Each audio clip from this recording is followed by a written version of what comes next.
work with. That's something I've always loved about console, though. These guys have an energy all their own that they constantly bring into the LAN environment. Of course, they're going to have to work through those soundproof booths, but I'm sure things are still going to get pretty noisy out here, and I love to see that kind of confidence coming out of the coach from Insomnia. Yeah, absolutely, and he should be confident. I mean, Insomnia, they had made a bit of a difficult time, I would say, making it here. They were about 4-2, so they didn't have maybe quite as much success as they did for In Control. They had some nipping at their heels as well, but they were able to finally, in the end, make their way here. So they know what it's like to sort of go through the gauntlet, to have a tough set and try and bounce back. They can use that here, I would say, in the LAN environment to try and take down In Control. It almost begs the question, though, if whether the European region might just be stronger as a whole in terms of their competition in comparison to North America. I feel like, at least when we watch the online portions of the split for console and PS4, I think that Europe seemed like it was a little bit of a closer horse race there in comparison to NA. Yeah, I think in NA it was sort of a two-horse race, right? It was In Control up there and Coalition right there with them, and In Control,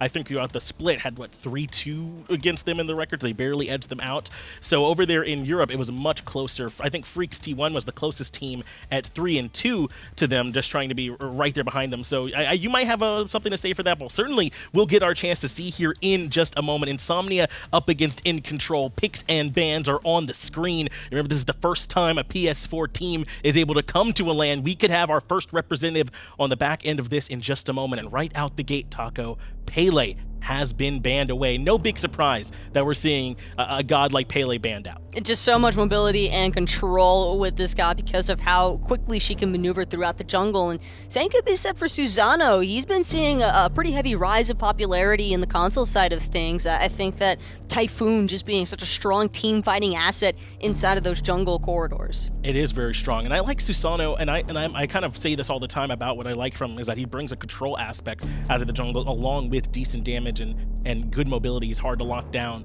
so you definitely want to take something like that off the table. On the other side, Insomnia are taking out Freya and Chernobog, two very strong flex picks. They can go Hunter or mid. Both of these characters can very well. They can be carries in their own right. You gotta get those out of there, but that does mean In Control prioritizing Terra first overall over the likes of Baron, Mercury. There's a lot of top priority picks right now that if you've been playing PC Smite, you might be, scratching your head a little bit here looking at these drafts so far. But Terra, no real shock here to see her coming through as the first pick for In Control, at least from my point of view, just because In Control constantly tended to lean towards this Terra throughout the online splits. I think that they really just like having that root capability on the ground to just keep zoning duties away from, or zoning the objectives essentially away from Insomnia. Man, they're prioritizing both those Guardians early on here, Taco. The Cerberus is coming through as well, paired with Agni. So not only is that a ton of control between the walls, the cripple from Terra, Cerberus with the Stygian Torment, now he's also stripping away protections for this Agni to make him even stronger on the back end of this. So far, In Control have prioritized these magic damage dealers, these Guardians, and I can see a cohesive strategy from it. But Insomnia have managed to match them the whole way through so far. They've got a little bit of damage on their side also with the Jingwei pickup, but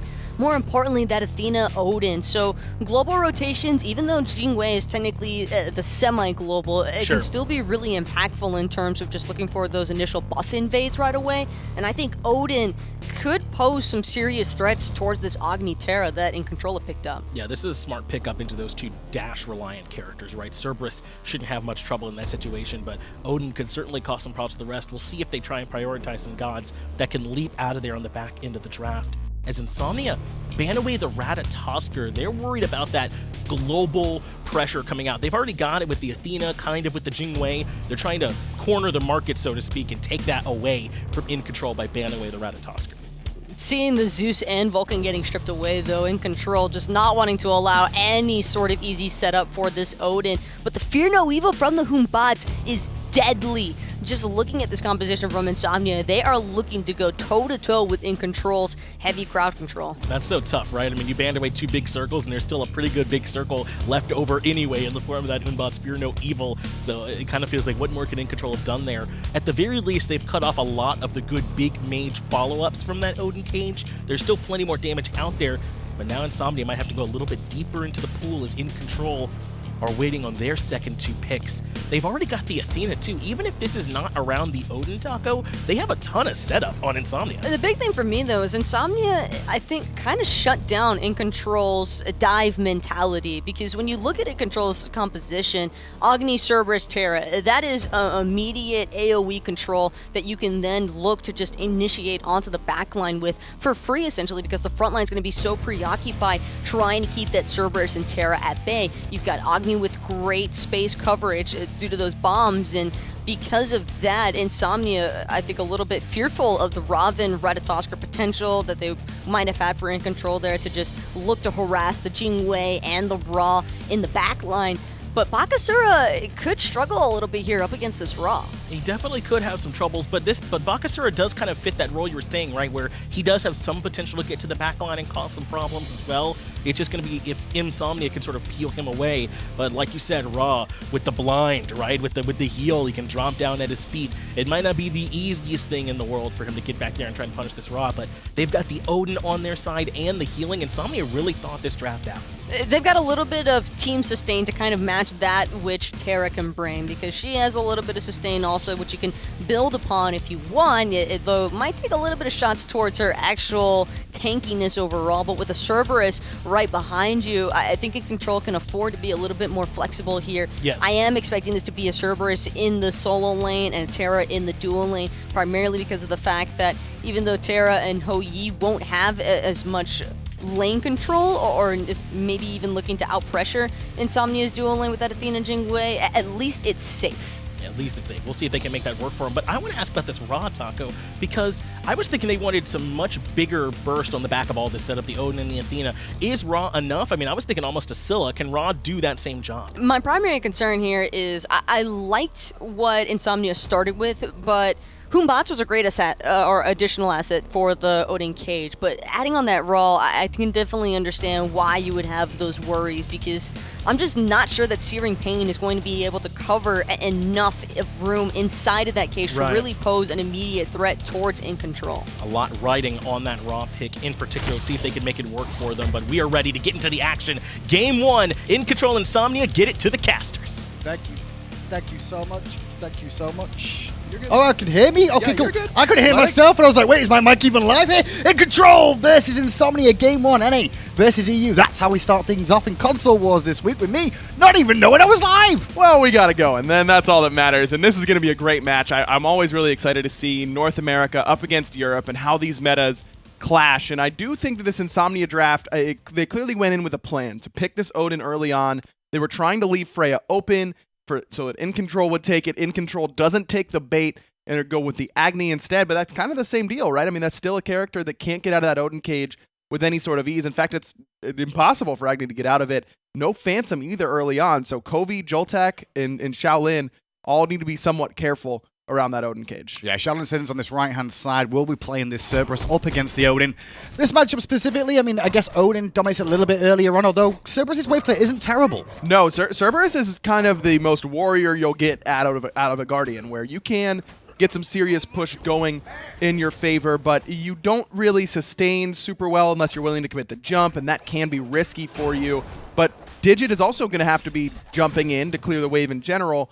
So if Shaolin can continually poke out Digit, then he might actually gain control of this lane. The big thing is how Digit is using that shield. If he can use it to mitigate the damage coming from that ghastly breath, then he'll be A-okay. If he needs it to clear the wave, maybe Shaolin can start getting it in his favor. Two different styles of junglers this time round, one for Jox and Raigaklu, Bakasura and Hunbats respectively. Now those two play the game a little bit differently. Yeah, sure, they've both got ultimates that they're going to play through, but the style of play is definitely something completely different. That's right. Jox is there to control the team fights with his ultimate and really hit the entire team, as he's maybe thinking about hitting this duo lane here early on. Right, he doesn't have Blink though, so he's going to have to manually walk up to the lane, and Kino's getting aggressive. Joltak did use the double dash shell straight away to avoid some of the damage from overhand smash, but the monkey toss is good. And now the auto's coming through. Kino will secure the kill. First blood for the Europeans. If there's a silver lining for In-Control, it's that the first blood goes to the support, but still an early gank by Oh My Jox, and Raigaklu doesn't really get a whole lot out of it. He may have been able to go in and steal the enemy XP camps. Looks like he did.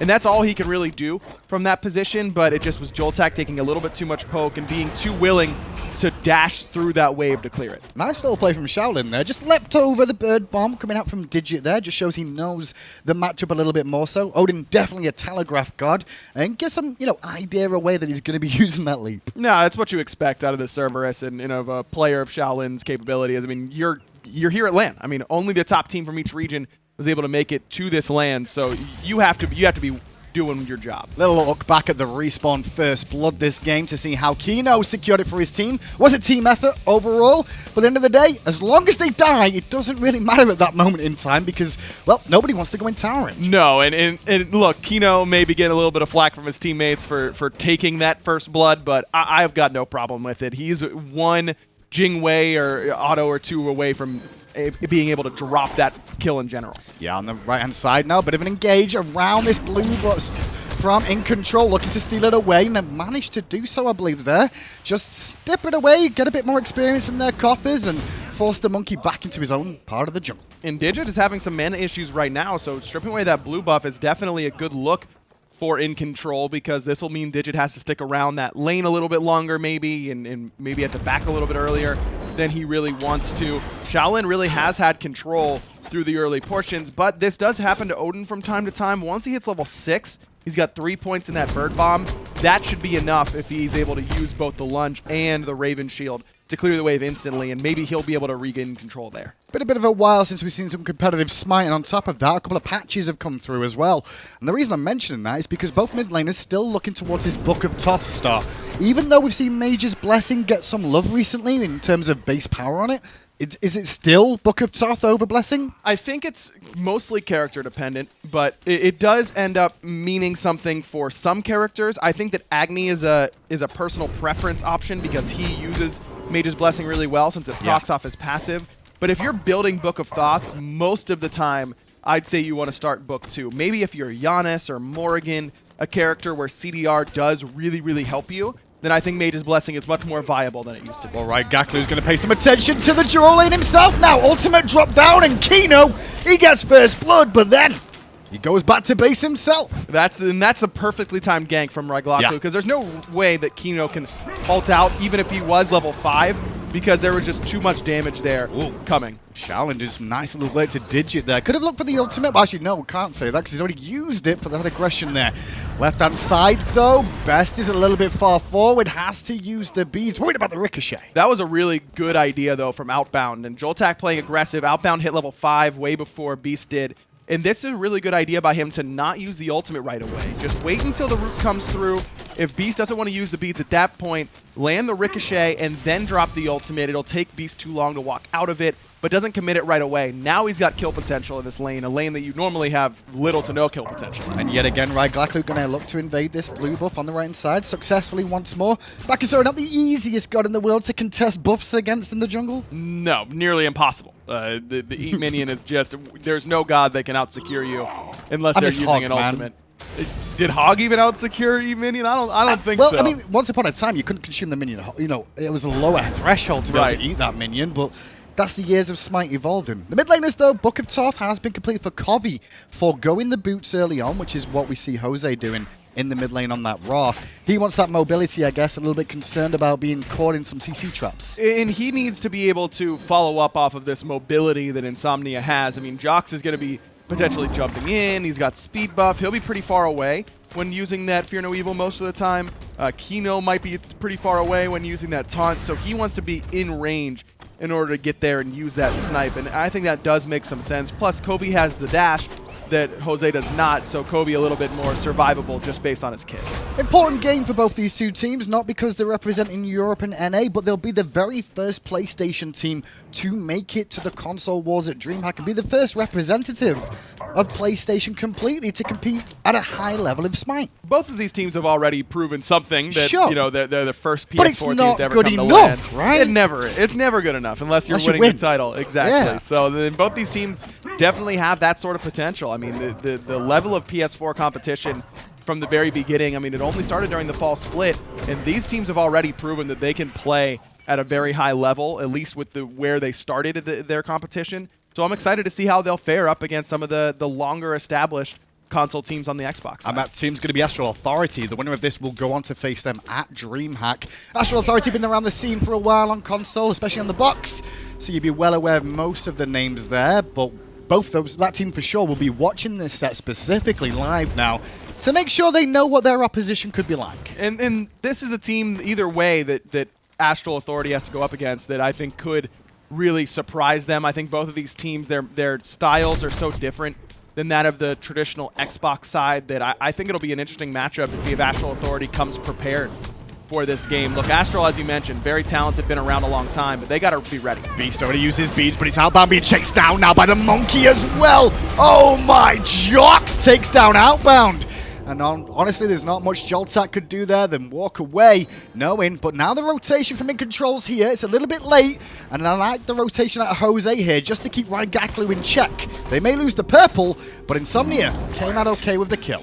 Good patience again by Outbound. I've been impressed with his play so far, but when you just are pushed up that far, there's not a whole lot you can do in order to end up surviving. Jox has spent a lot of time over in this duo lane, and that's allowed Shaolin to really control the right-hand side with some help from Raigaklu. So both of these junglers have put some attention at least into the duo lane, but Raigaklu really the only one to spend time on that right-hand side. And Shaolin is a type of god in Cerberus that, I mean, if you just let him do whatever he wants in that lane, he's going to be a real problem come to team fights. And now Digit on this right side. Didn't manage to steal away the last blue, but Raigaklu's now making the rotation over here. And Digit could be in a bit of trouble. Nice stun out of Shaolin just to slow him down. Remember, the leaps on cooldown, has to drop the ring.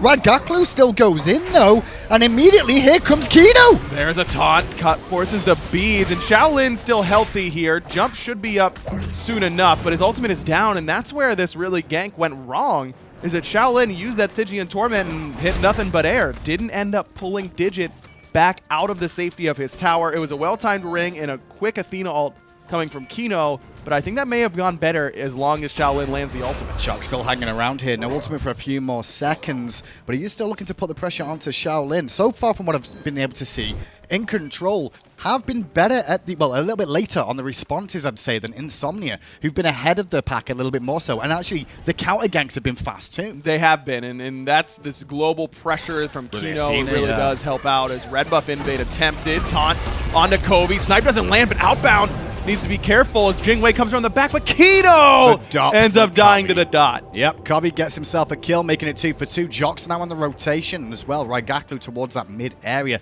near the left-hand Harpies too. But there'll be no further aggression here. The purple buff is spawning on the left-hand side, though, and Incontrol are in position to try and strip this away.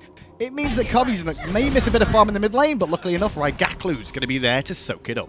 Sign of a good team that there's never a wave that goes unattended by someone on the team, and xCovi getting a little bit of extra experience and gold for his dual lane by stripping away the enemy purple buff is certainly worth his time. Now xCovi's back and finished the boots. He did all that with just boots 2, and he goes for the pen boots, a strong option. Nice ult coming out from Shaolin because Raigaklu's there to make sure Digit blows. Goes back to base the hard way. And that time, look at that. He lands a Stygian Torment, and it ends up in a kill. Shaolin has been in control of this lane, no pun intended, basically this entire game, and is really starting to show it now. And it'll be that much harder for Blaze to kind of withstand it now. Definitely an awkward lane for Digit, though, as well, because he's got to deal with the Cerberus in lane, so he wants magical defense to deal with some of the damage coming out from the Cerberus. But then he's also got true damage and physical damage coming out from Raigaklu on the back of Sora. How do you build that? It's so difficult. I think the Genji's Guard is the right idea in order to try and counteract that split of damage. It just gives you a little bit of health, some good magical protection, some CDR that'll help you out. And as well as that passive is very good for Odin to get those Raven shields up more and more once he gets hit by magical abilities. Like you mentioned, it's true damage. Oh, he got it off the bank, and that means Jox under a bit more pressure. Outbound still giving chase and gets the Suns down. Jox will use the beads to prevent the slow and make sure he gets away. But beads for an ultimate out of the Hunter. Well played there by Outbound, making plays here on the LAN stage now that he's actually got the controller in his hand and he's not wearing that coaching headset he was for Astral Authority last year. Bombs down from xCovi, but round the back, Jox was there. He gets stepped on by xCovi, but xCovi ain't more than he can bargain for. The Fear No Evil did a lot of work, but he still will get the kill. However, round the corner comes Beast to help out and make sure that Jose takes down xCovi. The run is on from Insomnia, though, to disengage this fight. 1 for 2 in favor of In Control. Man, xCovi stays alive way longer than he ever should have. I think Jose just missed Raw Snipe off of Fear No Evil. I thought it was Aegis at first, but xCovi hasn't got it yet. Oh, Shaolin Sin's going to go in on Jose here, who's still only level 11, and the damage is just too much. Ra will fall down, and that makes In Control extend their lead to 6-3 and about 3,000 gold. I just don't see a way where Insomnia wins fights that Shaolin's a part of at this point in the game. I mean, he is just massive right now on the Cerberus. Look at the damage he just did to Jose. I mean, 50-60% of his health gone from a 2-1 combo, and that's just not including the CC and the setup that it provides for the rest of the team. This is going to have to become an answer at some point for Insomnia, and I really don't know who's going to provide it. Doesn't look like it's Jose, because he's not building any penetration. He's going for what will likely be a Chronos Pendant, I imagine. Can't believe that'll be a Rod, maybe a Doom Orb to try and give him some cheap power and mobility. I wouldn't hate, but I think he really desperately needs Pen. Everyone from Insomnia should be discussing how can we actually kill this Cerberus. Yeah, funny enough, I mean, we talked about how good Insomnia was on the rotations and the counter ganks, but In Control have done a better job farming throughout the map, stealing away purples consistently, and the blues. Sure, kills and counter ganks are fantastic, but you have to get the objectives to make sure you get a lead. It's really the blue buff invades that I think have helped In Control the most, because it's set up Shaolin, a character who can carry. Yeah. To carry through the mid-game. And it's also set behind the early game character of Insomnia. Kino got baited by a ward, and that's going to force Jox to help out with the Fear No Evil of himself. The snipe came out from Jose in the mid lane again, but it wasn't a ton of damage. And Kino, just trying to get back to the tier 1, has met Shaolin, and Shaolin is going to bring Ra on a ride, but no one from the team was there to help. Not quite close enough to follow up. xCovi just couldn't quite get the damage in, but another perfect rotation. Oh, that was close. Coming out of outbound. Accurate, that's what I would say for that. It was on the money, just the range was the issue more than anything else. But this has presented an opportunity now for In Control. The Gold Fury is being contested by Digit Blows, or the closest to it, I should say. But he doesn't recognize it. The red buff falls instead. In Control extend their lead. And now it's the side lanes are it's both of the side lanes right now for In Control are driving this game. And when you think of In Control, the first name that comes to mind for many is xCovi, because he had so much success on Astral Authority last year that he's just kind of the de facto leader, at least on paper. And look, xCovi's got a 2-level lead. He's been playing well this game, but he really hasn't had to do too much because of how far ahead Shaolin has become, and outbound as well, making plays in that duo lane. There, it's forcing Beast's ultimate. It's forcing Beast to back, and that opens up the Gold Fury along with Shaolin's rotation over from solo. It's really been impressive so far from In Control. Yeah, the experience lead really is on Raigaklu and Shaolin so far in this game. You'd expect it on the Bakasura, but the Bakasura has made an impact, as you've been saying, towards that solo lane. So that's most of where the issues are going to be coming from Insomnia now, dealing with, well, true damage Bakasura that's going to chomp you down in seconds, and then an unkillable Cerberus. Jid again has already committed the jump, and Shaolin going to bring him in tower range, but Tino there with his ultimate will help himself out alongside his solo laner, and that'll get both of them out of danger. Yeah, the ring was just dropped down. I think they need to try and burn that ring a little bit more so now. Digit Blows is going to be a little bit harder to kill as time goes on, as he gets tankier. Kino going to get a ton off onto Joltak, but Joltak's a tank and they don't care. Digit, though, doing good work to allow Insomnia to get some presence at this Pyro. Good idea here by Insomnia. They needed something, and Pyromancer's a good way to get at least some sort of gold and experience your way. But this Odin pick is there to shut down the Agni and shut down the Terra, and neither of which have been caged at all this game by my estimation. I mean, we're not in a team fight to really see that happen, I would say, because he's been a little bit late or dead before those fights have even happened. Tier 1 tower in the mid lane goes down, though. In Control responding back to that Pyromancer immediately. And the Gold Fury being down for 3 minutes means we're probably going to go into a bit of a farming phase for a few minutes, as the global objectives, or the neutral objectives, so to speak, are all on cooldown. And what you were saying earlier about these experience leads and the way that it's kind of shaken down so far for In Control, where it's the jungle and solo that have the big XP leads, you're already seeing it trickle over to xCovi. Yeah, you are, yeah. And that's where these leads are problematic. It's when you can transition it out of one lane or out of one role and into others, where just because xCovi is there and he's big, that means, oh, well, we have to give this up. xCovi now gets that experience, and that's really starting to help out in Control in other places around the map. And the support is another place that we should talk about. It's a 2-level lead then for Joltak on the Terra. And that's one of the things that, as you say, they get a lead there, which means the support can go and soak experience a little bit more. Get a bit more free farm to stay ahead of the enemy support. 2-level lead or 1-level lead at the moment isn't that big, but it does make an impact with those relics, which means a Phantom's now available for Joltak. And like you said, you know, Digit on this Odin is supposed to be ringing in the Agony and the Terror. Well, Terra's going to have an escape plan. Shaolin tried to blink but missed it. xCovi got his off though, and he gets the kill onto Digit, but here comes Kino. Yeah, but Kino misses off the taunt, and the dive wasn't as impactful as in Control 1. They have to fall back. They've just been a kill onto Digit. But nobody can stop Shaolin again at level 16 with that tanky old build. With the Pestilence too, I do like to deal with the Ra. Xcovi so healthy in level 16, gets all the damage. Blink works this time for Shaolin, and he nearly takes care of Jose himself. He does! And now the race is on for Jox to get away, but xCovi dropped the bomb before the leap even happened. And this tier 1 tower is soon to follow in Control. Really are their namesake right now. They are looking dominant at this point. I mean, they're up 6,000 gold. Outbound has to take the fight now up against Beast, who jumps in. Beast dodges out that ricochet, but he's losing the trade. It's all about who's got the confidence in their autos, and that airstrike immune by the Aegis.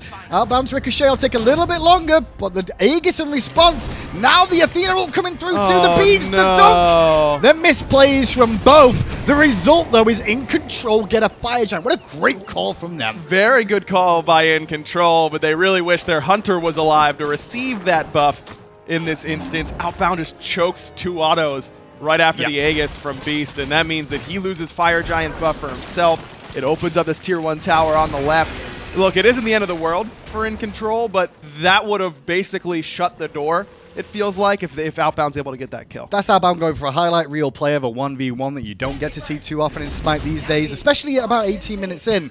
Over the fact that he knew his team was doing Fire Giant there by the comms that were coming through to him, and he'd already forced out Beast. He could have just walked away, right? And been happy that he still had his beads and his Aegis up, and it would have been okay. Would have been okay, but that's where's the, you don't get a Giphy cat of the walking away from the fight. I'm not got a Giphy cat, but I do have an INAP instant replay of the little engagement there between them. Let's have a little look back and see how this one played out.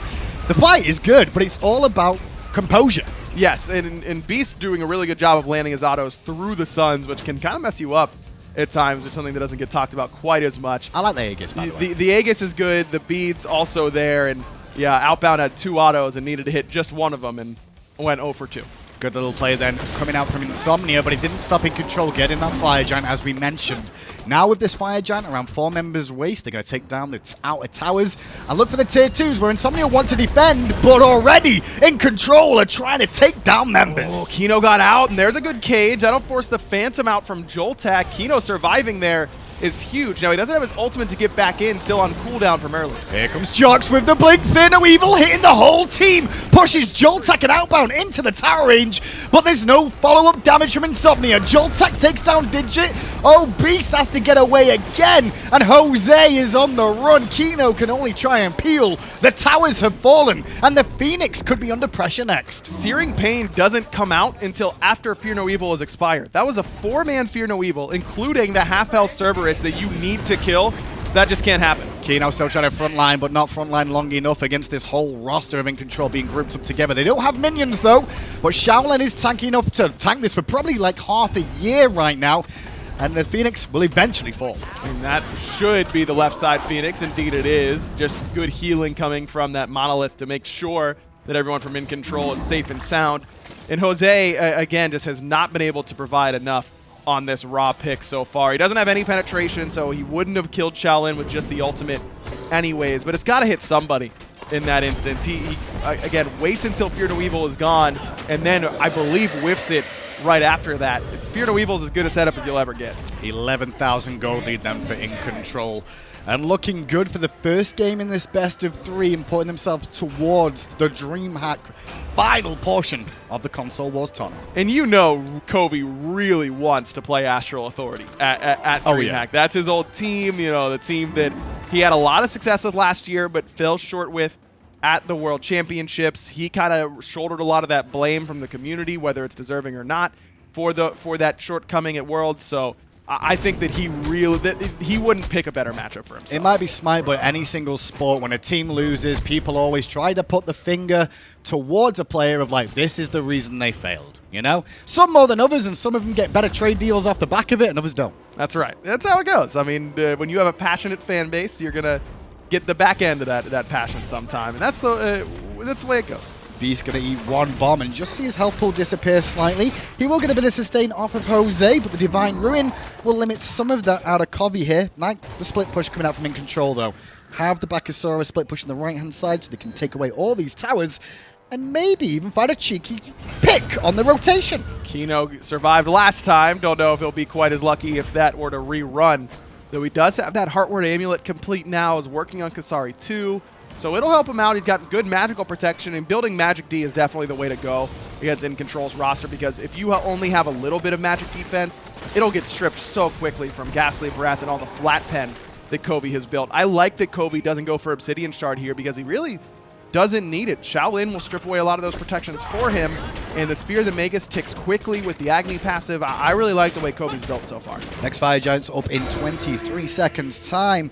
Do Insomnia look to defend this? Is that the real hope of getting themselves back in this game if they can strip this away? No, you have to take every fight underneath your Phoenix at this point, and that's the harm in falling behind 16K gold. Now, the good news, if there is any, for Insomnia is that this Fire Giant that they're about to give up isn't enhanced because it's only 23 minutes in, so this isn't going to be as strong as a Fire Giant will get. Cool, but that means that if they don't end the game off this Fire Giant, the next one will be. Correct. Maybe they can get another Phoenix down, though. We'll find out. It looks like Digit and Jose are kind of hanging around this area. It's going to be Digit on his own. Has to be pretty careful about the whole CC chain. xCovi's going to be swinging right about now. He's just starting to climb the player damage on this Agni up to 10,000. Problem for Insomnia, though, they've just not managed to get kills. They did 4 kills so far. I mean, the full CDR build from Jose when he's fired 3 snipes all game doesn't seem to work very well. He doesn't have enough player damage. Digit hasn't put an aggressive cage down except for the one on the tier 2 on left that was immediately phantomed away. You have to be using cage early and often. You have to be using snipe early and often. And Insomnia has just been so reserved and on the back foot all game long that they haven't ever been able to use our ultimates, utilize the fact that they're low cooldown, reset, and get back in. You can see how rough it is for Insomnia when 3 members are trying to split push to pick up some farm on that left-hand side. It will keep the fire minions at bay from that Phoenix that's about to respawn, though, for Insomnia on the left. But In Control now, mounting an offense on the right. 2. Magi's Blessing is going to cause a lot of problems here. Or Magi's Cloaks, I should say, for stripping away the CC. Tan onto outbound, gets the beads, but Kino immediately getting shredded. Shell Still is alive. there, but he's still up. And they're still trying to dive him for a second or two on the backside of that fight, though. Jox went in with the Fear No Evil. Outbound got very low, but in the sky, hovers in time to stay alive. Digit Box forced back. Kino still hanging around with no health at the moment.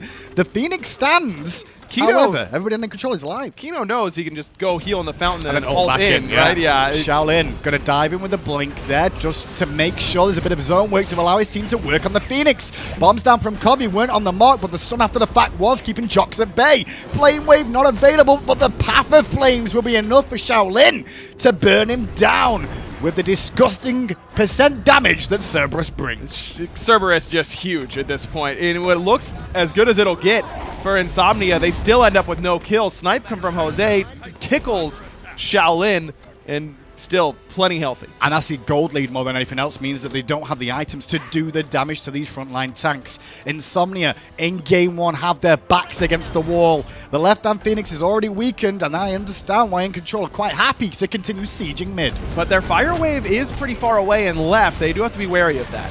Ult coming out from Shaolin, though, as at the same time the ring dropped down by Digit, trapping a few inside. On the back of that, Raigaklu does manage to find Jose for free. The Roar is dead, some sustain has gone. And now it's a couple of tanks and a Jing Wei to try and defend Insomnia's hopes in game 1. Digit stunned. Digit could be gone, but gets the Athena ultimate to keep him up. Great instincts there by Raigaklu. As soon as the front line from Insomnia goes in, he goes up and over them, straight into the back line. No one to peel for Jose. This is the final Phoenix. Jox has his ultimate available as Shaolin frontlines again. All 3 Phoenixes are down, and it's not an easy task to get back into the game from here. But they don't have a fire wave, and that means that they might not be able to end at this exact coming moment. on left. They do have one coming from left. This one minion wave in mid isn't fire, but is pretty big, and there's a fire wave coming from right. I like In Control hanging around here. Don't let the pressure off. They're going to go for the end now. 26 minutes in the game. They've kept the pressure pretty much since minute 1. Insomnia got off to a good start with first blood, but it wasn't good enough. In Control, like I said, are the namesakes. Take game 1 in this best of.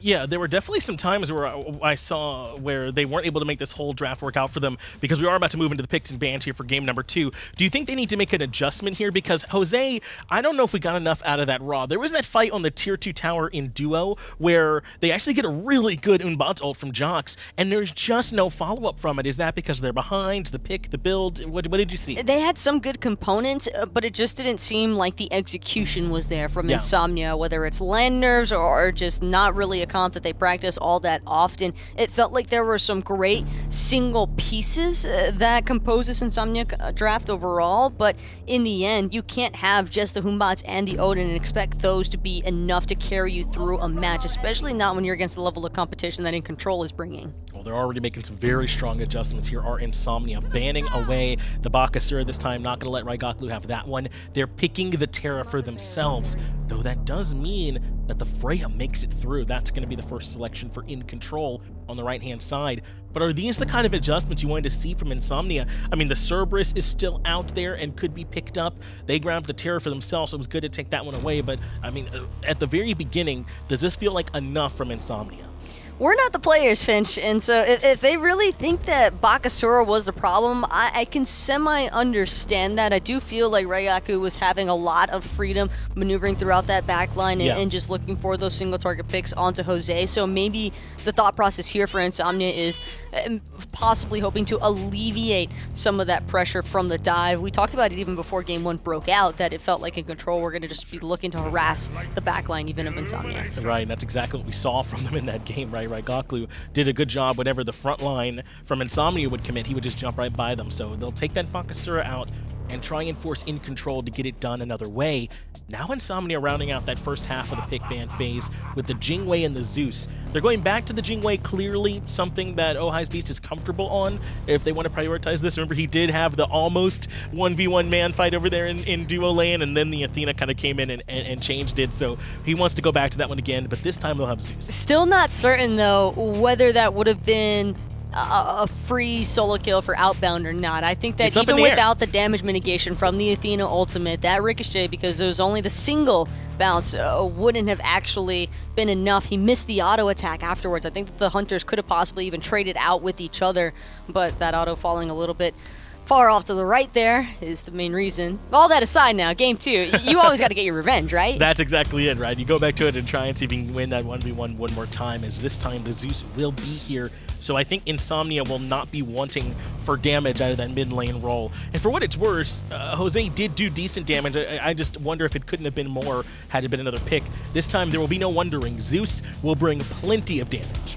Well, that's the hope here, at least, for Insomnia. I'm still a little bit worried here because looking at Terra Jingwei, if that's meant to be the dual lane for Insomnia, then that could pose some problems, at least in terms of early game. It felt like Insomnia were kind of lacking that early game department. They started off hot with the level 2 gank and getting that Humbot's first blood, but what's to stop In Control from just looking to poke out the Terra and Jingwei consistently? I think the Freya, Artio, or could it possibly even be Freya Erlang here, but I almost want to see this Erlang Shen in the jungle instead. Oh, I absolutely do. I'm right there with you, Taco. Erlang Shen is such a powerhouse right now. I'm a little bit surprised we haven't seen them put a little bit more focus on this pick, but In Control will have it now, along with the Freya, along with the Agni that xCovi has already shown he can play very, very well, and the Artio to cause some disruption. So far, In Control's draft looks very good.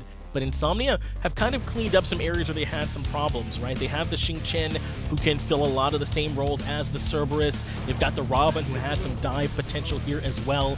Is these enough here for them in these Game 2 picks and bans to adjust from Game 1, as now the Cullen comes through as well? A lot of priority picks for In Control. It's just who's meant to kill Freya and Agni from Insomnia. That can't solely be the duty of this Robin Zeus. I don't think that Zeus is really going to have much freedom to try and spam his cooldowns onto In Control. And it feels a little bit problematic here, Finch, honestly. I think that Insomnia are in a sense, outdrafting themselves. I don't think that they're paying as much mind as they should be towards responding to Incontrol's pressure. It feels like a lot of pressure, I would say, is on Digit, and like you said, onto Jox as well, on this Robin, right? Because you have to force out the Agni dash, you have to force out the Valkyrie's discretion, or there is no way, you know, to get to the Freya and the Agni. So it's between those two to sort of strike that balance, get those abilities on cooldown, so then you can bring in the Zeus, the Jingwei to finish it off towards the end. It just feels like they have some great parts. Again, you've got Zeus, Xingtian, and the Robin, but I'm just not sure how this Jingwei and Terra really shape up into the draft, because Jingwei, not exactly an ideal hunter for all that follow-up that you'd normally be expecting. And I think that if they're not able to capitalize and find a kill immediately in some of these teamfight engagements, then they're just going to fall victim towards a similar path of how Game 1 went. Yeah, they should be in a better spot, I would say, maybe in terms of like lane pressure, right? I mean, the Xingtian-Cullen matchup, Xingtian should be able to hold his own. I don't know about this duo lane, though, with Freya over there and what's looking like Ardio now. They'll likely get bullied. How do you see the actual pressure in those matchups going? And I guess just real quick here, who do you think's going to be able to grab this one?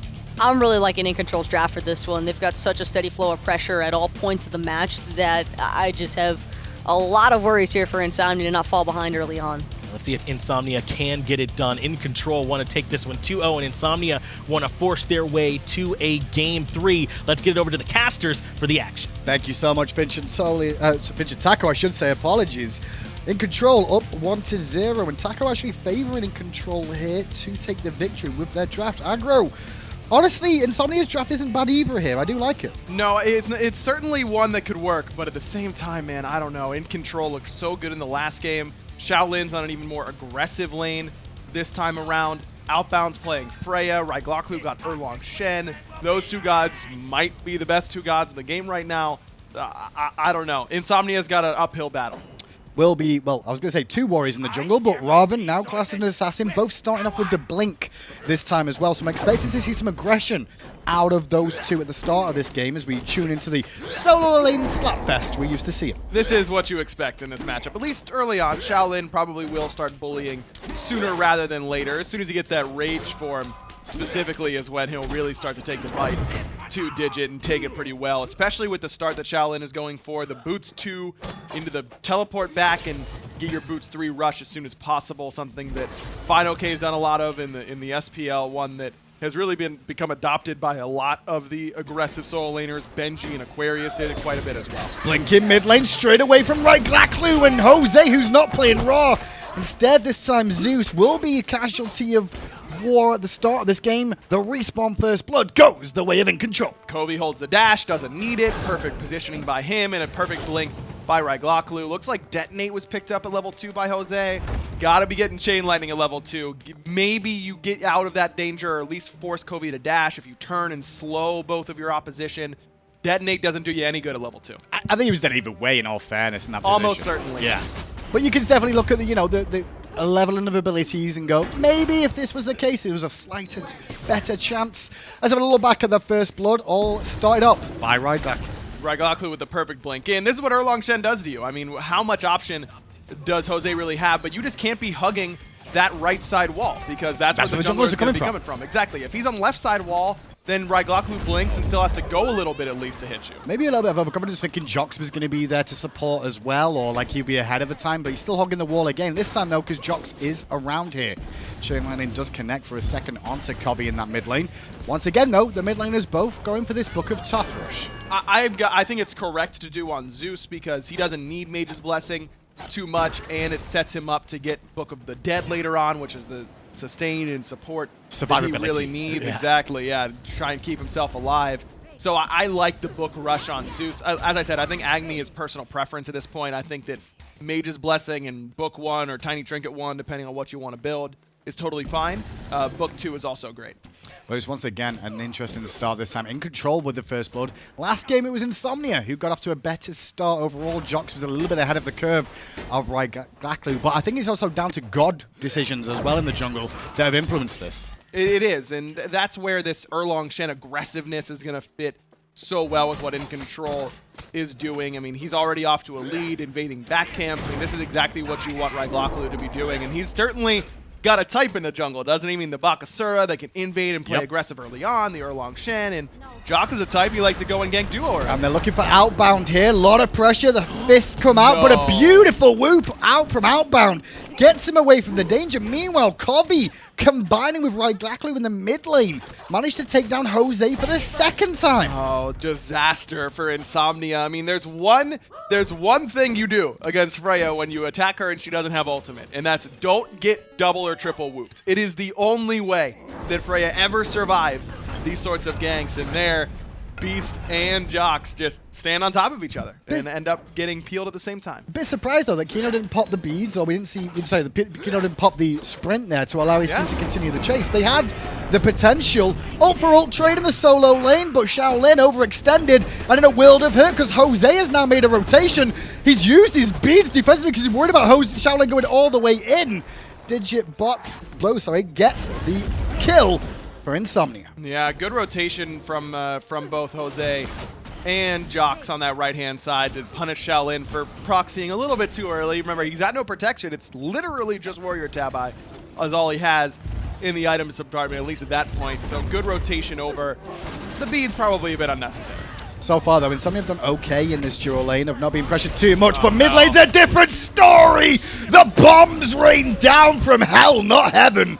And Glacklu picks up one, XCovi the other. So, again, standing on top of one another is probably not your best way to succeed. Against big circles, yeah. Yeah, or maybe small circles in the form of whoop. I mean, we already learned it in the small circle, now we learned it in the big circle. There aren't any medium circles they have to learn that for, is there? I mean, I don't know. I don't think they're going to have to run into them so far if they can't avoid the small or the big. That's true. You just kind of assume that they don't have that under control. Bit more pressure coming out again from Incontrol is outbound now looking at Kino, who's very low on mana, but enough for this wall. The bad news is he got knocked up at the same time by Beast, so he avoided the damage. However, Joltak's going to go down first here. Kino soon to follow thanks to Glacklu's rotation on the Erlang. 5-2 is the scoreline in control with well, actually, is a 3,000 gold lead at 5 minutes in. That is rough. Digit picks up Shaolin, and Shaolin tanking tower the whole time, gets soloed by Digit. Well played there in the solo lane by Insomnia. Yeah, Shaolin's kind of showing me that he's not really played against much Jing 10 recently, because Jing 10 is definitely a different world of her. Outbound will get the whoop off again. Some sustain with his first basic attack, but Beast will claim the life of the overextended Hunter player from Incontrol. What I was going to say before that solo kill on the right is that that dual lane fight is pretty good there by Kino and Beast. Yeah, it was. 2v2, that was well played by both Kino and Beast. Quick on the ultimate from Kino, can't hesitate there. Beast had a great knock-up, was accurate with the auto attacks to bring down Joltak. So Insomnia definitely can play. It's just that the mid lane has been really bullied so far by XCovi and Glacklu. Digit, despite getting that solo kill, has kind of been on the back foot since we loaded into game one. Jox in the jungle going to get knocked up and eat half his health already. 2 levels down, and the bomb from XCovi does enough damage for Glacklu again to pick up another kill. 4-0 and 2 involved in every kill is the jungler of Incontrol. And what do you do against an Erlong Shen that's level 8 and 4-0 and 2 at this point in the game? And the answer Stay away is from him. Not a whole lot. And you can't really stay away from him because he's going to walk at you. That's fair. In your jungle all game long, as he should. There's just very little that you can really respond with. You have to have a big rotation over if you're going to kill Glacklu here, because he can 1v1 or 2v1 just about anybody on your team. Well, wards are also an issue for Insomnia. They've only got a couple on the left-hand side of the map, but the middle area has literally nothing.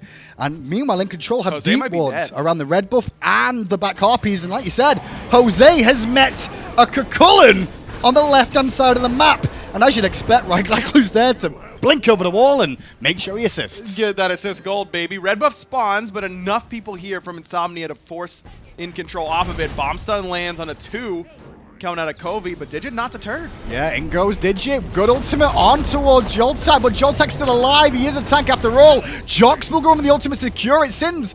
May die to the tick damage. No, he'll survive just about. And Kino has to run away after Jox gets the kill. He'll pay with his life. 2 for 1. Once again, in favor of the North Americans Incontrol. Oh, Kino can't be there, my guy. It's a double kill, but XCovi does get no bounced. Damage. Show there's no damage coming out Jose, and when you look at the level, it makes a lot of sense. My man is level 6. 4 levels down. And this is what I was kind of expecting from Insomnia here, because I looked at the dual lane, and yeah, they did okay. You know, Beast and Kino getting ganked. I think it's time to leave Beast on his own, and Kino, Jox, and Jose really need to just group in mid and stay as a little unit now. Sure, there'll be three-way sharing experience, but you're a lot safer being around two other teammates the entire time. Exactly. You're totally right. Jose needs that level of protection, especially with his tier 1 tower already dead. Just 8 minutes in. I mean, it hurts to lose your tower on any mid laner, but on Zeus in particular, man, it is really difficult to stay safe without that tower there to try and protect you. So instead, you probably need your support there to protect you. Well, the Gold Fury is available for InControl to look towards, and I wouldn't be surprised if they do with this level leads. They're going to burst it down relatively quick. Agony, pretty damn good at doing a lot of damage to that Gold Fury, and not really the easiest secure or contest from Insomnia in this composition they're running. Jose does have good damage, but if he's got levels, he's got a good damage. Exactly, and it's not instant either, as Kino stuck in the purple buff. Bombs are there from xCovi. xCovi does need to use the dash, but he gets the kill. Feels like the heads are starting to drop of Insomnia, whereas InControl are really just starting to route through Insomnia and not give him a window to get any sort of composure in the second game now. Insomnia lost the first one, they chose first pick, and it's not working out well for the Europeans. Gold Fury, the call now from InControl. Gold Fury dead. That lead now already 6,000 almost. Over 5K in just 9 minutes in. And Shaolin is going to bring 3 members of Insomnia over to this right-hand side. He's always overextended, it feels like, he's Shaolin, but the rest of his team are doing work, and Insomnia just trying to pick up scraps where they can. And this is the best scraps they can get, because even though Shaolin has already had 3 deaths, he's still gotten plenty of experience in gold from these global objectives, from his rotations, from his invades. So he's worth a good amount in comparison to the rest of Insomnia, so they're getting quite a bit by killing. It's up to Beast. It's up to Beast, and it's up to Digit to try and bring Insomnia back into it, and Beast is trying to do his best now. Airstrike takes him away from the danger for a minute, and now Jock's coming in, has the blink available, and he's no ultimate available, but the blink, he could have got in range there for the root, I feel. Maybe, but Outbound still had beads, so if he insta-beads the root, then you're probably out of danger. Oh, but here comes the rotation from InControl, and Kino has met Agony in the jungle once more. xCovi goes onto a rampage, 5-0 and 5 for the mid laner. And his teammate, once again, Raigaklu was there for the assist to make sure he's 100% kill participation. Raigaklu is looking like, you know, Andre the Giant in an all-you-can-eat buffet. I mean, my man is just eating wherever he pleases, whatever he pleases, and however much he pleases at this point. He's been a part of every kill so far for InControl. I don't know how many kids these days who know who Andre the Giant was. How could you not? The man is a monster. I mean, a lot of people will be Googling now, I'm expecting, but he was a beast. He was, his duo, his tag team with Stone Cold Steve Harvey was legendary. The Stone Cold Steve Harvey. That's right. Make sure you get that right. You can't get that name wrong ever. Sure can't. Otherwise, you'd have a feud on your hand, that's for sure. 12-6. So double the kills so far for InControl. The gold, again, is really monumentally large here. It's way more than you expect. Almost 6,000 gold at 11 minutes in. These are the sort of games that you really look at and go, well, guys, we're defending Phoenixes. Maybe a cheeky Fire Giant gets you back in the game. Yeah, that's where you're at. You are talking about defending Phoenixes at this point. You're totally right. And to talk about it, their Phoenix defense for Insomnia not terrible. Isn't bad. I mean, the only thing they're lacking is wave clear. They don't have someone who can easily clear the wave. Zeus doesn't do very well at that because he has to be so close. That's true. But Lightning Storm is phenomenal as a defensive option, and you're going to need it at this point. I mean, it's getting ugly. It's really putting a check for Insomnia to see exactly where they are on the stage of PlayStation now, and the console experience in general. InControl came out to play.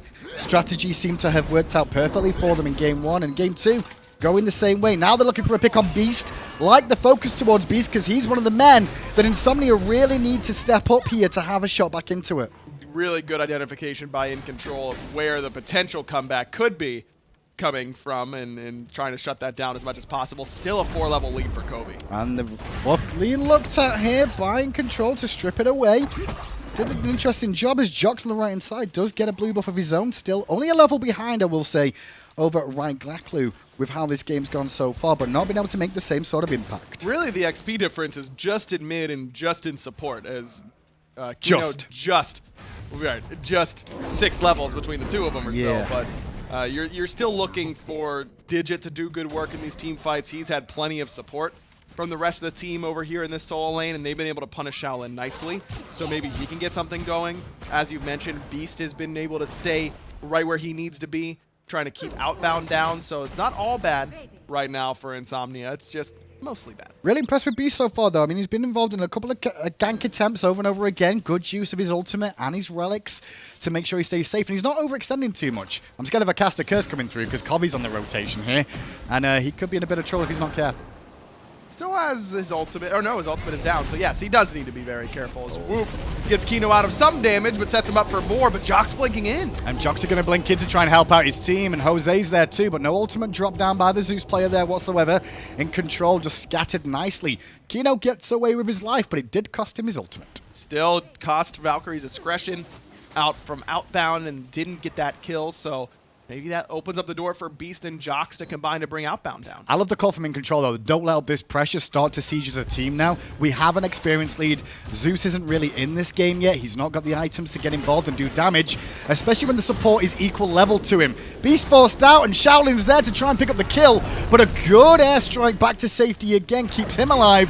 The tier 1 tower, however, different story. Shaolin slams the fist down on Jocks. 350 it looked like out of that, and gets the kill onto the enemy jungler. And In Control is a little bit poked, but still healthy enough if necessary. Yeah, the Gold Fury's just respawned as well, and In Control might be returning there, but Digibox trying to get off what he can. He met the full might of the damage dealers of In Control and disappears to join Jocks in the base. In Control definitely could look at the Gold Fury, but granted, I'm quite impressed that they're just going to take it a bit easier and clear their own jungle. That is the, hey, I've gotten lots of ganks in solo, so I'm big, right? Like, I'm doing pretty well. Fight? Oh. That's a level 14 Agni, who's 4-0 at that point. So what happened in mid? Yeah, that's kind of what you do in that situation. Jose finding out the hard way again as xCovi gets the kill with the bomb dropping down. Meanwhile, in the middle of this fight, Kino's juking around trying to stay alive as long as possible and avoid as much of this damage, but in doing so, he just hangs around for the melee characters of In Control to pick up the kill. Gold Fury next on the list. In Control. Giving it up. Doing things. Give it up. Insomnia cannot contest there. In Control gets their second Gold Fury in just 15 minutes. That's an 8K gold lead and an 8K experience lead. And you got to feel for Insomnia, man. I mean, this has got to hurt. Insomnia as well is the hardest thing to do is play from behind at such a deficit in a big game where it's your first LAN.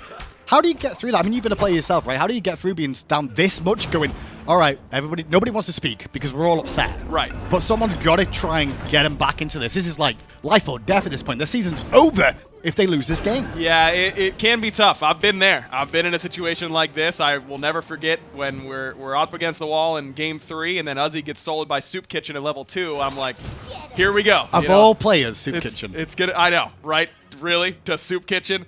But it happened, and no one does want to talk, but you have to be the one to just keep on communicating. Just say everything you're seeing.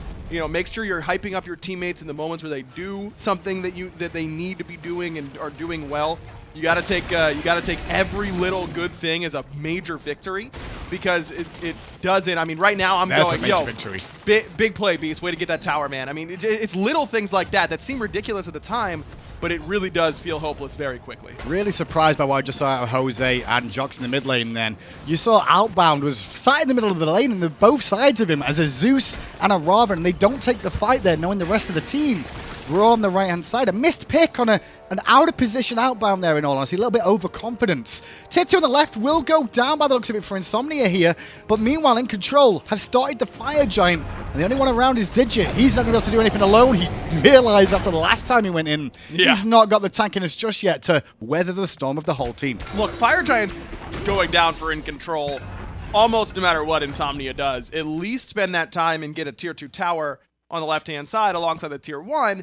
That's 2,000 gold for your team that at least gives you something. So I think that's the right call.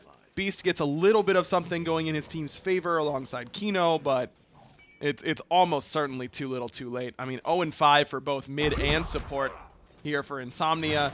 Those two are just too far behind. I mean, that is 8 levels between the two, or 7 levels now between the two in terms of deficits. That's too much. Yeah, support ones don't matter too much, but when it comes to the second relic, it really does have that little bit more of an impact.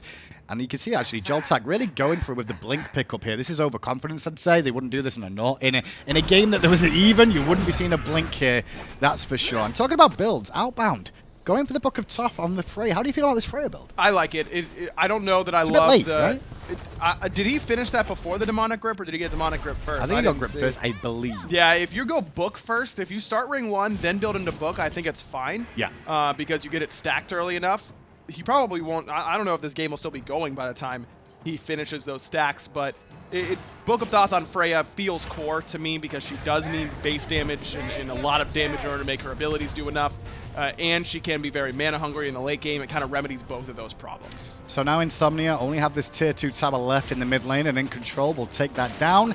Insomnia, like I said earlier, we're going to be looking at the Phoenix defenses. They've got a good team fight around the Phoenixes. A lot of CC chains to keep them in range of that Phoenix to make it more impactful.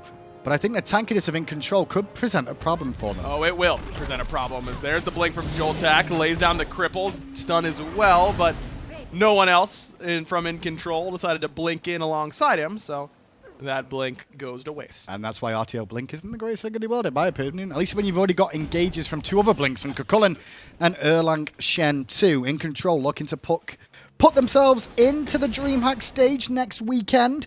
They'll face off against Astral Authority if they do defeat Insomnia in this game. Looking pretty good to do so. I mean, in order to lose this game for Incontrol, they'd have to lose 5 or 6 team fights in a row wholeheartedly. I'd say they could lose 3 if it came around the Fire Giants. Fire Giant spawns at the same time. I guess there is a Phoenix open on the left, but, yeah. but Graham, they still have the other 4 towers up and completely healthy. So that Titan would be too tanky. We can split the difference and say 4. Yeah. 4 at least. Yeah. If they're going to lose this game. I'm being kind. That's what I mean. I'm the nice guy, you know? That's what I do. It's my thing.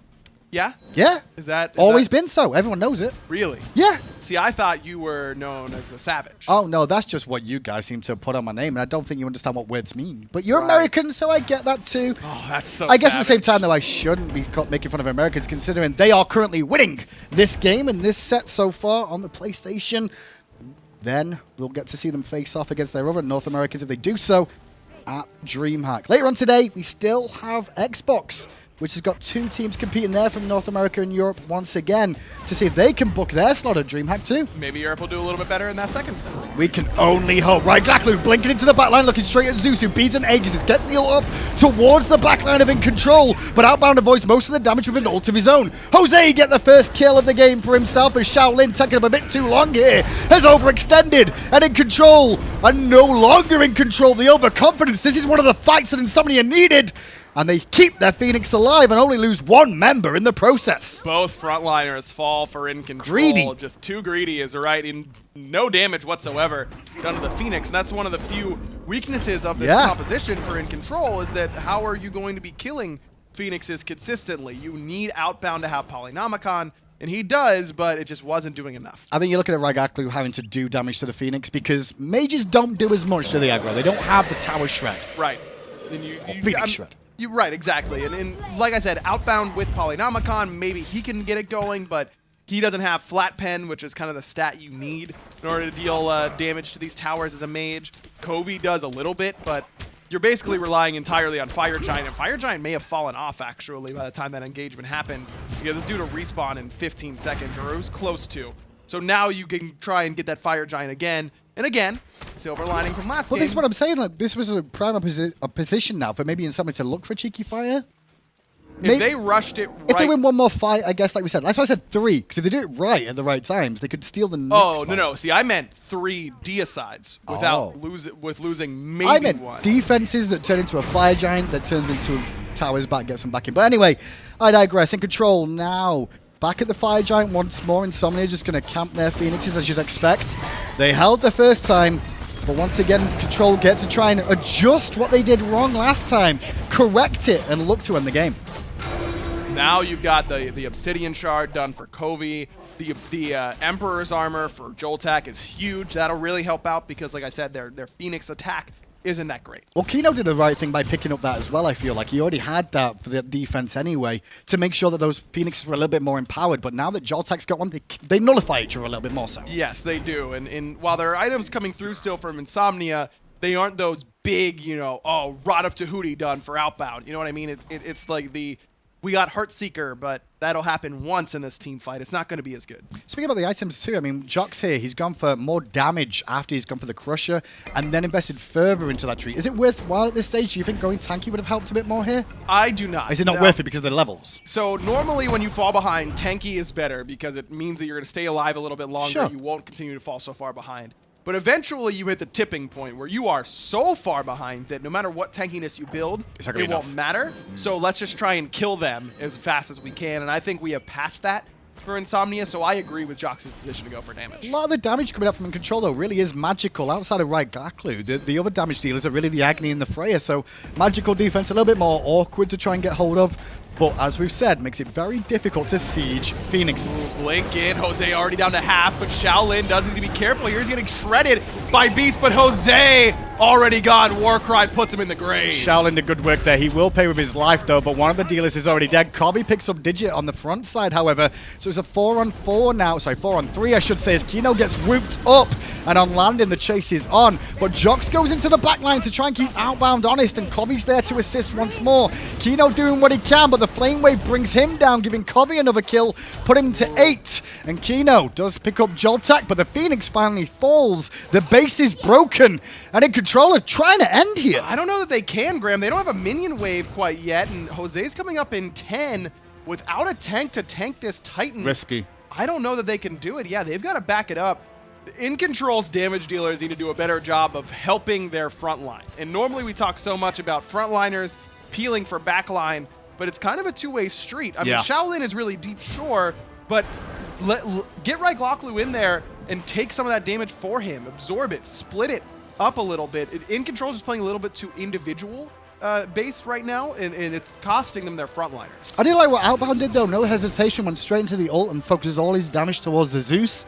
He really set up Shaolin. Well, eventually, Right Gloklu got that kill under the Phoenix, right? But he was the one that did a lot of the burst damage that was required to make sure Zeus died after using the Aegis. And Jose is, sure, doing Zeus things eventually, but he's still only level 16. I don't think that they need that much focus onto him. Kill Beast. Beast is the one doing a lot of damage to Shaolin at this point. He's the one who's level 20. He's got a Executioner. I mean, single target versus AoE is the real difference there for me. It and is. Zeus's AoE causes so many problems. It does, but at the same time, he's not doing a lot of damage with that AoE. And at least force Beast to use Airstrike to get away and then target switch onto Jose. It just feels like In Control is a little bit inflexible right now in the way that they're going about these games. It's, you know, we're going to go in with this plan. The plan is working flawlessly, but then eventually you have to be able to switch it up. And I think that it probably won't hurt them in this game, but it's something that I'd be looking at for this team as they prepare for what looks like a likely DreamHack birth. Well, Insomnia pushed out the left-hand side for a while, but Right Gloklu will go over there and make sure he pushes it back again with those fire minions. The rest of his team hanging around the mid lane. Only 3 members have the fire giant, but the good news is it's on the members that you want it to be on. It is, the damage dealers. And maybe Shaolin and Joltak need a little bit of extra sustain, though. That's true. They're going to be missing that this time. Double blink, double ult, and Jose under pressure drops the ult on the back line. Still going to get pressured out, picked up by Right Gloklu's Outbound, takes to the sky to avoid Jox, who has to ult away defensively. The middle Phoenix is down to about 75% health now. New minion wave coming in, and In Control looking like their namesake. Shaolin down to about half. Double nice pin. double pin. Knock up. Beast gets stunned and never gets up off the ground. 9 in a row for xCovi. And In Control now with fire minions pouring in the left-hand side. This could be the game. The first PlayStation team to get to DreamHack and represent their console will be In Control, the North Americans. No surprise, In Control looked like the best team in the PlayStation 4 basically all year long, certainly in North America, and now proving that they were better than any team in Europe as well. A dominating 2-game sweep for In Control. Look cool, calm, and collected too, because they realize this is just one of the steps to trying to get themselves a ring at the end of this year at the DreamHack stage. Meanwhile, across the way, disappointed faces there. In Control just came in a little bit too strong. Insomnia had a really good run, you know, played well during the online phases, sleep, but right? yeah, needed to figure something out, whether it was more sleep or whatever. This team just wasn't quite ready today. I mean, they had good ideas about them. The start of game 1 looked pretty good when they got the initial ganks off with Jox. Just wasn't good enough overall on the day. That's right. And look, In Control, like I said, kind of came in as the favorite. I think xCovi being there and having such lane experience playing on the Xbox side gave Incontrol a big advantage. Well, let's head over to the desk to break down that set and congratulate the North Americans. Thanks, Hindu. Thanks, Aggro. And congratulations indeed go over to Incontrol after a dominant set here in the first game of the console wars. And Taco, you heard them saying they need to figure something out. We were just talking about it. Is it picks and bans? Could it be just that easy? Because in game 1, it felt like they didn't have enough pressure to follow up with other control. And in game 2, it felt like they didn't have any pressure anywhere.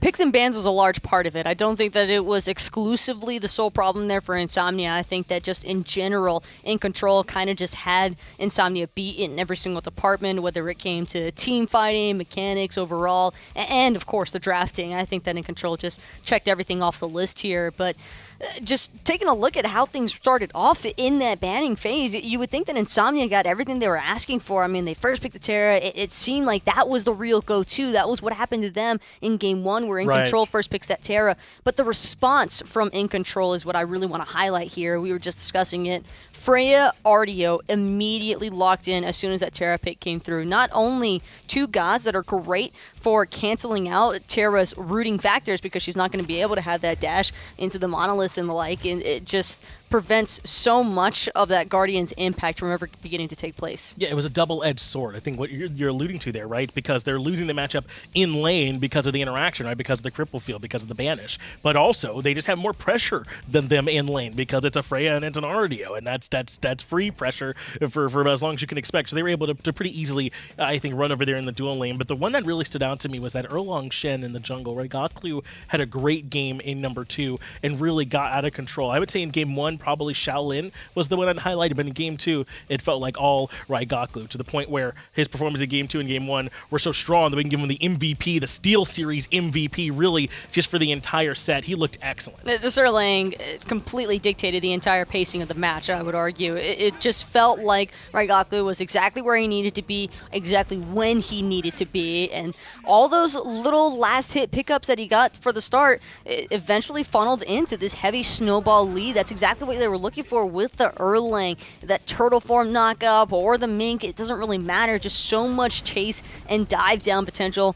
Artio's cripple field also being a huge boon for the Erlang because it's just so hard to run away. No, there's no way that you can get out of there, especially not when whatever you're expending is for the Terra. That kind of frees up all that room for the Erlong Shen to track you down. It really felt like they got so many priority picks in game 2, didn't it? The Erlong Shen, the Freya, the Artio worked out. Xcovi back on the Agni again. And let's talk a little bit about Xcovi here in this performance, because he may or may not have felt like maybe he needed some redemption. You know, he was the one that they, removed from the team, and we're saying maybe it was his fault. Well, after the performance he had today, I don't know how good you feel about that one. He looked excellent in both games on that Agni. It's good to see Xcovi back in the mid lane role. I think that's where he really belongs. Yes, that's he part had of a little, it's not just a phase, guys, going with the Hunter pickup transition, but I think on PlayStation he's certainly found his mold here in that mid lane position. Agni both games in a row, but if it ain't broke, don't fix it. I don't blame him for picking that pick up yet again, because it had excellent follow-up for all of Goklu's aggression, and that's exactly what they were looking for. And you have to feel bad for Jose, man. He gets the Zeus banned away from him in game 1. Game 2, he's feeling hot, he's feeling good. They get that Zeus locked in before the 3rd and 4th bans come through. And then he just gets destroyed, like completely obliterated the entire game because of this Erlang Agni pressure. Yeah, and I think that, like you said, there really just wasn't much that he could do in either one of these games. And I liked the way that Xcovi went about it, too. He built aggressively, recognizing just how far out they were in front. And that's why Incontrol, the ones that are going to be moving on through to DreamHack just that easy. They win the set here, and they've punched their ticket. I got to imagine the boys are really excited after that win. Let's go ahead and get over to the interview and get some thoughts from Incontrol. All right, Incontrol, congratulations on your victory. Is that the way you expected it to go? I mean, certainly the win, but we got done with that one pretty quick. We basically knew that their jungle had a really small god pool, so that's why we target banned him. So as soon as those gods were out of there, we knew it would just win quick. Composition-wise, picks and bans, anything unusual for you? Was anything a problem? Did you get what you wanted, really? Yeah, we knew what we were gonna pick before. Yeah, we just played Terra, and I was surprised they gave us Freya, but the game was over anyway, so it didn't matter. Freya, but Xcovi, this one's for you. If you could step forward a little bit. I'm guessing that Astral Authority is the team you wanted to face the most at DreamHack, right? Yeah, that'll be fun. Honestly, they are favored, but I don't think that anyone should count us out yet. I'm going to follow up question on that then. If you don't want to count you out, what is it you guys are going to do that's, going to put Astral backs against the wall a bit more? Yeah, I'm not gonna say much about that, but they haven't been getting much practice. I know that for sure. Do you guys feel like your team can win the title this year? I mean, obviously the PlayStation 4 League is still, a little bit new, but do you guys think you're ready this year? I mean, obviously I don't think anybody thinks so, but I do think we have a shot, like, if nobody takes us seriously. Awesome work so far. Last question, really. There's one more matchup going on today. I don't know if you've been watching that at all, or who do you expect to win? Flashpoint. Noxious. No. Flashpoint 2-0. Not 2-0 Flashpoint. Well, we'll find out. Congratulations on making it to DreamHack. We'll see you all next week. Thank you. Thank you.